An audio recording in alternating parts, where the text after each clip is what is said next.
Ẹ káàbọ̀ sórí ètò kíkọ́ èdè Yorùbá. Ó ti tó ọjọ́ mẹ́ta and inú mi dùn láti padà wá sí orí ètò yìí. Ọ̀pọ̀lọpọ̀ àwọn èèyàn ló ti pè mí pé ọ̀gbẹ́ni kí ló dé tó gbé nǹkan kan jáde fún wa. Ẹ má bínú, ọ̀nà ló pọ̀. You are welcome to this Yoruba learning session. It's been a while. And I'm sorry for not releasing, enough video in the recent time. A lot of my colleague followers have been asking me that it's been a while. I've been quite busy, many things going on, but I'm happy to be back. Today I have something very interesting for you: how to make your child or your spouse to speak Yoruba. In case they don't have interest, or even when they have interest. When they don't have interest, how can you make them to develop interest? When is it too late for them to learn? When is it too early for them to learn? We'll talk about all this today. Lẹ́ẹ̀kan sí, lónìí a ń sọ̀rọ̀ nípa bí a ṣe lè kọ́ àwọn ọmọ wa ní èdè Yorùbá. Yálà ó bá jẹ́ tí ó bá tiẹ̀ ṣe ọmọ, ó lè ṣe ọkọ àbí ìyàwó wa ni wọ́n ní ìfẹ́ sí láti kọ́ èdè Yorùbá tí wọn kò mọ bí wọ́n ṣe ń sọ èdè Yorùbá.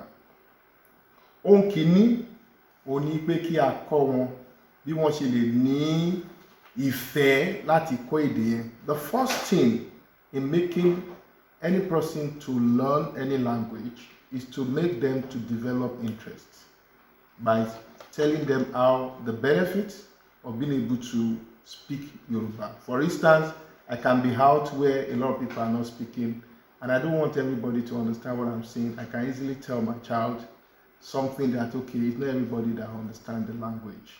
So, fún àpẹẹrẹ, ọ̀nà kan àǹfààní tó wà nínú kíkọ́ èdè Yorùbá ni pé a ti lè wà níbi tó jẹ́ pé kì í ṣe gbogbo èèyàn ló gbọ́ èdè wa. A dẹ̀ fẹ́ jẹ́ kí ọmọ wa fẹ́ sọ̀rọ̀ fún ọmọ wa. A lè sọ èdè Yorùbá sí tó jẹ́ pé kì í ṣe gbogbo èèyàn ló gbọ́, ká fi tẹ̀lé ohunkóhun tí a bá fẹ́ kó sọ. So, ohun kìíní ó ní pé kí a wá bí a ti lè jẹ́ kí wọ́n ní ìfẹ́ sí láti sọ èdè Yorùbá. So from what I've said is that the first step is to help them to develop interest. For children, for wife, or spouse that are interested, one way is to let them know you can communicate in that language, especially where others are, and you really don't want them to know what you are talking about, especially if it's a very private conversation or you're in a public place. You can quickly whisper an uncommon language. So the first thing for children is that you can program them to have Yoruba materials around them. How do I mean? These days, children don't read like we used to read those days. And you can imagine most children these days, they watch cartoon and they spend minimum of 2 hours on cartoon in a day. And probably that is an understatement for some children.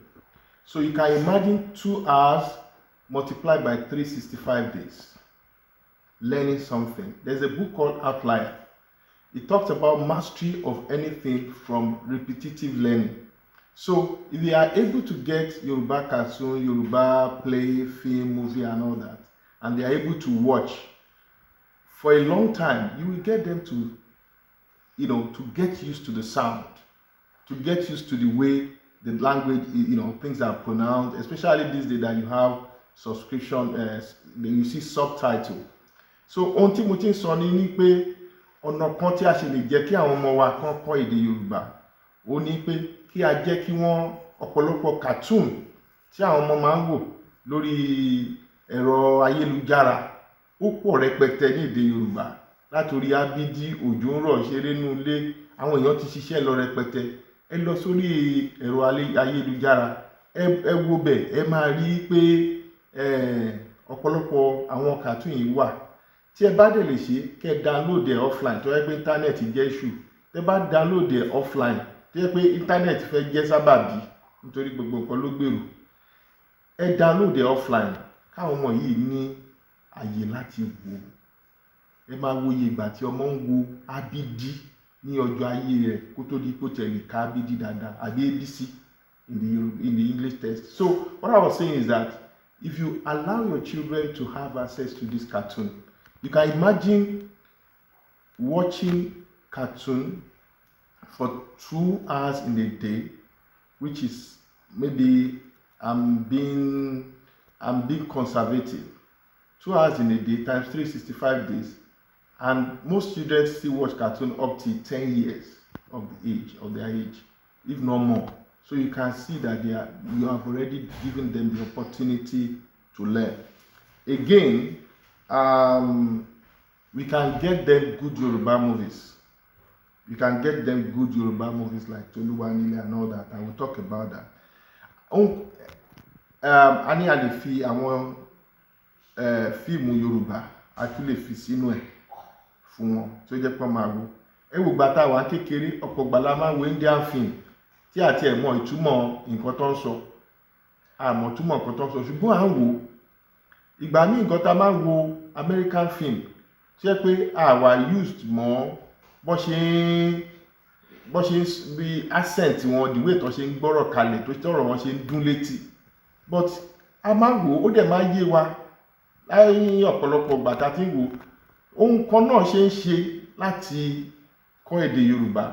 So I was talking about while growing up, a lot of time we watch Indian film on Friday nights, those days, back in the days, and even some American films like Django, and we were not so used to the accent, but with time, consistency, we were able to learn and get used to it. So the same thing is applicable to learning Yoruba.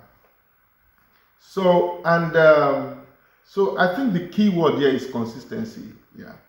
And fún àpẹẹrẹ àwọn òbí àbí ọkọ àbí ìyàwó tó bá fẹ́ kí ọmọ wọn mọ èdè Yorùbá ní sísọ, ẹ sọ èdè Yorùbá kẹ́ wá sọ ìtumọ̀ ẹ̀ ní òyìnbó tẹ̀léra wọn. For example, if you want to make your child to understand the language, the Yoruba language, say your word in Yoruba and say the English version. Fún àpẹẹrẹ, mo lè sọ yí pé lọ gbé oúnjẹ yẹn wá, go and bring the food. You know, I can just say, go and bring the food and lọ gbé oúnjẹ yẹn wá concurrently or one after the other. That way, the child is learning because already you have English language, just like I'm speaking. For people that don't understand the Yoruba language, now I'm communicating with them. And by the way they are listening to me, by the reason of listening to me, at least I'm passing the message across. And listening to the Yoruba version, they are able to correlate what I'm saying. With time, you get used to it. So we can say a word in English and say the Yoruba version, immediately after it. Some of us, we have taken a step further by making our children to understand the language, and we pride ourselves in the fact that my children understand the language but they cannot speak. I want to encourage you not to stop at them understanding the language, because what are they going to pass down if they cannot speak?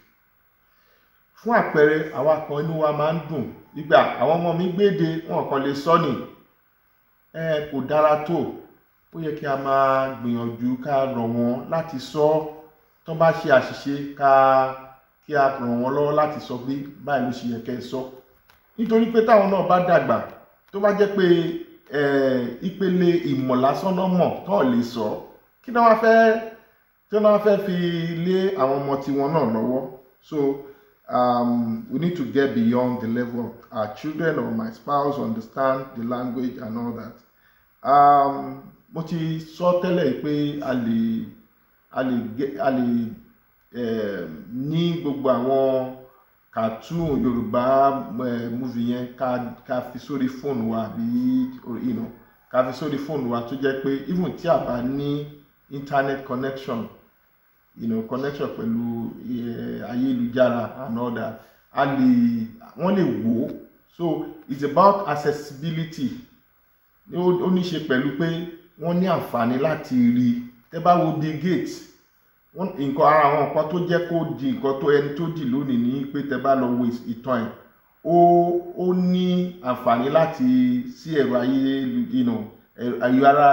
ayára bí àṣá ju gbogbo àwọn ẹgbẹ́ ẹ̀ lọ nígbà tó fi wà ń bẹ̀. So I was talking about Bill Gates. Bill Gates had access to computer more than most of his contemporary while he was growing up. So access to this information can help. And mo fẹ́ parí ẹ̀ pẹ̀lú ìtàn ọ̀gbẹ́ni kan. Tẹ́ bá lọ sórí ẹ̀rọ ayélujára tí ẹ lè fi mọ̀, à ń pè ní òyìnbó ìbílẹ̀. Ọmọ Portuguese ni ọ̀gbẹ́ni yìí. Ìyá ẹ̀ historian ni, ó ń kọ́ nípa ìtàn. Ó wá sí ìlú Nàìjíríà. Ìyá ẹ̀ wá ní láti lọ bá Aláàfin ti Ọ̀yọ́ ṣiṣẹ́. Ìgbà tí ìyá ẹ̀ lọ bá Aláàfin Ọ̀yọ́ ṣiṣẹ́, ọmọ ẹ̀ wá. Ọmọ yìí wọnú ààfin, ó bá gbogbo àwọn èèyàn ṣeré, ó jogungi, ó ṣúre, ó wẹ̀ lódò. Tí ẹ bá gbọ́ Yorùbá Ọ̀yọ́ tó wà lẹ́nu ọmọ Portuguese, and ọmọ ọdún 10 ní nígbà tó wá. So ọ̀pọ̀lọpọ̀ á sọ pé ọmọ mi ti pọ́dún 5, ó ti pé 6 kò lè gbọ́ mọ́, wọ́n ti sọ̀rọ̀ ìtínú. Ẹ má sọ̀rọ̀ ìtínú kẹ̀. Tí ọmọ òyìnbó ìbílẹ̀ yìí bá lè kọ́ èdè Yorùbá tí ó dán mọ́rán lẹ́nu ẹ̀, mélòó ni. So ibi tí ilẹ̀ bá mọ́yàn dé, báyàn ní ilẹ̀ ti mọ̀ ní àárọ̀ èèyàn, ẹ lè kọ́. So what I was talking about, I was going to talk about the case study of a young man called Òyìnbó ìbílẹ̀, that is native foreigner or native white man. Is a young man that his mother his mother came to work with Aláàfin of Ọ̀yọ́. His mother is into history and culture and all that, and the mother was working, and the young man was able to have immersion by interacting with the children and all that.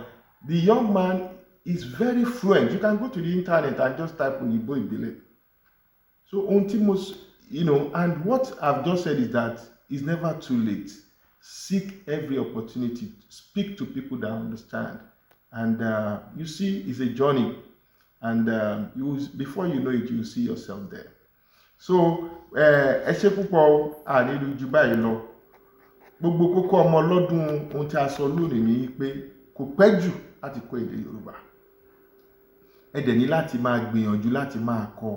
Ó lérè, nítorí pé tí ẹ bá kọ́ Yorùbá, ẹ lọ fowó kọ́ o. Ẹ lọ fowó kọ́ ní Brazil lọ́dún 20 ọdún sísìn. Ẹ lọ fowó kọ́ Chinese. Ẹ mọ̀ pé Chinese wọ́n ṣe tán láti pawó. Kò sóhun táwọn lè ṣe tán bá ti lè tẹ̀ sórí kọ̀ǹpútà, bóyá programmed Yorùbá language learning lẹ́yìn máa kọ́ nígbà yẹn. Gbogbo kìíní àwọn òbí wa náà kọ́ wa, a dẹ̀ lè sọ. Ẹ̀yin náà ẹ jẹ́ ká gbìyànjú ká kọ́ àwọn ọmọ wa. Ọlọ́run á ràn wá lọ́wọ́. Ire o. I would like to talk to my English audience that are learning, my students that are still learning, that for instance, someone like me, I'm able to speak Yoruba simply because my parents were just speaking, and I had a lot of people speaking around me. So we can create that environment. It's never too late to learn. I told you about the case of Òyìnbó ìbílẹ̀ that started learning at 10. You can go and Google it. I think already he's studying in UI. You can go and Google it. So it's not too late. Let's be persistent. Let's develop interest. Let's build this Yoruba language. See you next time. We have a lot of good things for you. Ẹ ṣé púpọ̀. Thank you very much.